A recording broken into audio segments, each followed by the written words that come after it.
Hey everyone! So today I have something very exciting to share because today is new sink day. I love the sink in the nuCamp campers that comes in it because it does have this really nice folding lid that folds down.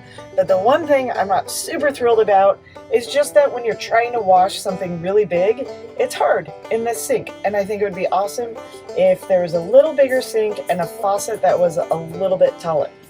So, to do this sink mod, the first thing you're going to need is a really good friend to do it for you, and that is why I have Mr. Jeff Lally to walk us through this entire sink mod, and I couldn't be happier.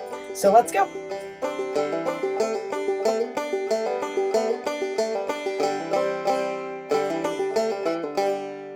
Hey, this is Jeff. We're going to go over how to upgrade your sink in your Tab 400 today. We'll go over the steps and what parts you need, and let's jump right into it. All right, so to put in the new sink, this is what you're going to need for parts. We have the deep stainless steel sink there. It actually pretty much fits in the existing hole, which is nice. We have a standard kitchen faucet that will be mounted in a hole that we have to drill in the countertop. We have the drain basket that goes in the bottom of the sink we have to attach. We have a couple of miscellaneous elbows and stuff. It's better to just get new stuff than try to reuse the old stuff.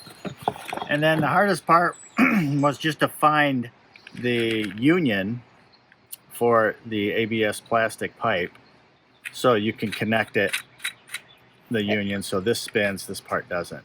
And then some ABS cement for the glue.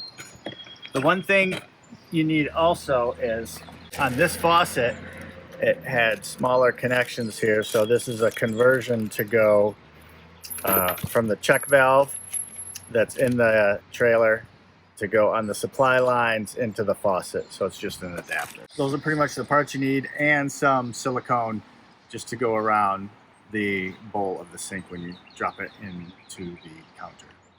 Okay, all the supplies you need, Mandy will link in the bottom of the video. Here's the tools we're going to need today to put the sink in. We're going to need a screwdriver. We're going to need a drill with a driver bit. The number 1 square bit, it's the little tiny one that's not as common as the regular square one on most of the other heads. We're going to need a razor blade knife, painter's tape, jigsaw, an oscillating tool to cut the existing drain pipe shorter, caulking gun, some paper towels for cleanup because the silicone can get a little messy. Okay, step 1, we're going to want to turn off all the water at that sink. It would really help too if you just turned off the low point drain valve. That would make sure that we're going to get most of the water out of the supply lines, so when we do disconnect them, it's not going to leak underneath your cabinet there. Step 2, we're going to take the doors off of the cabinet. That just makes it easier in the tight space inside the cabin of the camper to get to the components and the parts that we need to change out and make the modifications. Step 3, we're going to remove the old sink. So we're going to remove the little caps that are on the border of the sink that cover the screws. And that's where we're going to take our number 1 square bit. We're going to take those screws out. And then we're going to take a razor underneath the lip of the sink where the sealant is so that we can then pry that sink out. Step 4, we're going to now disconnect the supply lines that go to the faucet, that is the hot and cold supply lines underneath the sink there. Also have a towel ready just in case we didn't get all that water out of the low point drain valve. Step 5, now let's disconnect the old trap from the sink. So it is a waterless trap. So it's a white tube like underneath that goes vertical. We're just going to unscrew that from the bottom of the sink so that we can then pop the sink out and lift it out, and it's totally disconnected. Once you get the sink out, let's scrape around the outside, get some of the old sealant and that down so we have a nice clean surface to mount the new sink to.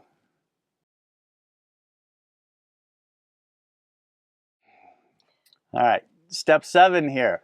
We're going to prepare for the new sink. We're going to put some blue painter's tape around the existing hole, and we're going to take the template that came with your sink base, set it on the counter. We're going to center that to where we want to put it in. And with this sink, we're only going to have to cut a little bit of the lip in the front part where the old sink sat. But we're going to put that blue painter's tape down just so we don't scratch up the counter at all. Step 8. This is the part where we use the jigsaw to make the hole just a little bit bigger to drop that new sink in. We have the line marked in there that we need to cut. Just go slow and be careful. We're not cutting through the actual countertop surface. We're just cutting a little bit around the inside circle where the old Dometic sink used to be. All right, step 9. Now it's time. We got the hole cut. Let's test fit our sink and see exactly how we're going to position it in there, because there is a little bit of play. So let's make sure we get it right the first time. Step 10. Now that we have the sink, we know where it's going to go. We're going to assemble the drain basket on the bottom of it. Just follow the instructions that come with the basket. Make sure you get the gaskets in there so it won't leak on you. Step 11, we're going to determine now where we actually want our faucet in the counter, because we have to drill a hole for it. Now this is a little bit personal preference on exactly where you want it, but just make sure before you cut the hole that your supply lines clear everything and that your faucet will swing where it needs to swing to go into the sink. Remember to look underneath the sink for any clearances. It gets a little bit awkward with your hoses when you're not able to put it through the counter, but just triple check to make sure that there's nothing underneath the counter and that you will have all the clearances you need underneath and that everything will work. All right, step 12, let's drill that hole for the faucet now.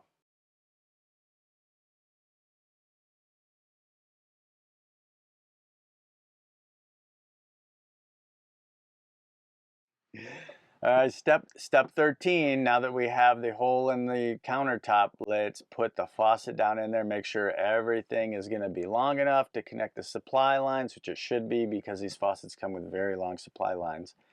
So let's try that now. Step 14, now we're going to address the drain pipe in the back of the cabinet that goes from the sink. Dry fit your sink, just pop it in the hole. You got your drain basket connected. We're going to connect the waterless trap to it. We're also going to take an elbow and we're going to roughly estimate how long of a piece of pipe we need to go back. So we're going to assemble the vertical pipe, and then we're going to get the height in the back of the cabinet for the drain pipe.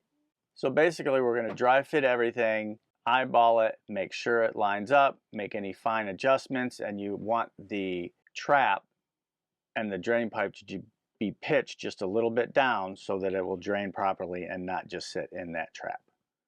Step 15, measure how far back the drain pipe is to the back of the cabinet. You might want to cut it just a bit long in case you have to cut it again. Normally, when I'd cut this off, I would use the oscillating tool, but we substituted a different tool in this video. Okay. Step 16, we're going to want to glue all of our dry fit drain pipe pieces under the counter. So we're going to take it all apart. We're going to primer each ABS fitting, and then we're going to put the glue on there. Now you have a little bit of time to adjust it and twist it to make sure everything lines up and gets pushed together, but you want to know exactly what you're doing so you don't panic and you don't have to redo this. Get it right the first time, take your time, but not too much time.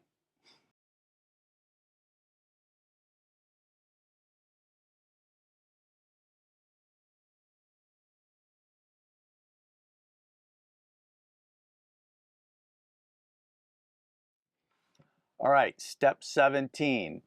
We're going to silicone our sink in place. Now that we have all of our drain pipe all measured and glued and everything under there, Okay, it's disconnected from the sink. We're going to pop our sink out. We're going to put a big bead of silicone around the edge of the sink, and then we're going to plop the sink in and set it in the position that we want it. Make sure you get it clocked the right position to line up. If you have any logos on the back of the sink like we had, make sure that's where you want it.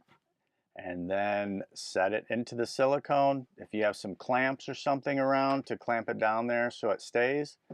But once you do that, you just need to let it set up and let it dry, and then we can go back and assemble it once it's dry. Wipe up excess silicone that oozes out the sides of the sink. Once the sink is set and dry with the silicone, we can then reconnect the drain basket to the trap. Step 18, let's connect those faucet lines to the supply lines in the cabinet. Now, when you connect those supply lines up, some 400s have a 90-degree elbow that's on top of the plastic black check valves. Some don't. You don't need those elbows. In the new sink installation, we can just run them straight up. There's enough slack, and it actually works better in some situations. But you're going to want to connect the supply lines to the top of the black check valves. You're going to need a adapter which converts it from 1/2 inch to 3/8. It'll be pictured in this video. Just make sure the connections are tight but not over tight.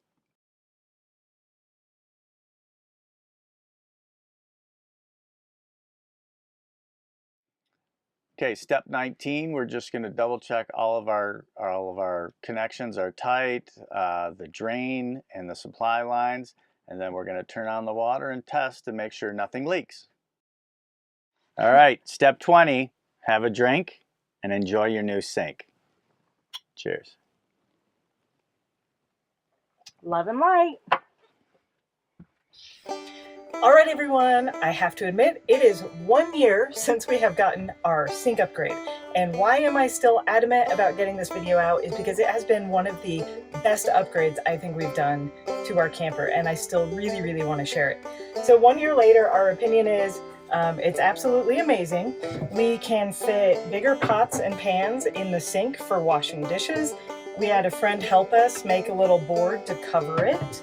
We can hide our dirty dishes in the sink, and then when we have to get up and make coffee in the morning, we can still pull out the faucet and fill either our electric kettle or a pot with water without having to admit to ourselves that we have dirty dishes in the sink. The only thing we were worried was losing that extra space underneath, but you know, we really don't miss it. So that top shelf has so much vertical we weren't using anyway that we don't miss that extra bit being given to the sink at all. We still have plenty of space down below, a much bigger sink, and overall everything just fits, and I would definitely recommend doing this mod yourself.